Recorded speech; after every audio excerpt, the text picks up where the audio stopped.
very interesting is to compare the accesses of employees to each other. For example, with a view like this, I prepared it before the webinar, where you have the 25 people of, in this case, we're 25 employees of a certain cost center. I added a column for the AD groups that they have, and then you get to a visualization like this in a few clicks. And this is important from the perspective of risk detection.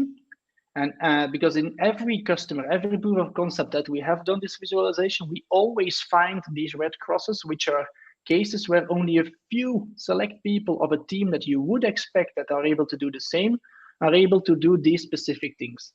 And most of the time, that's because there's a problem with the mover processes, and these people have moved throughout the organizations, have been given more and more permissions over time, but never been revoked. So this here clearly is potential risk lying around.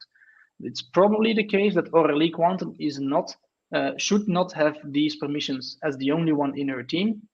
And that's the perfect question to ask to a line manager in an access review. And more on that in a few seconds. And then secondly, also, if you're looking at this data from a role mining perspective, then the commonalities are interesting.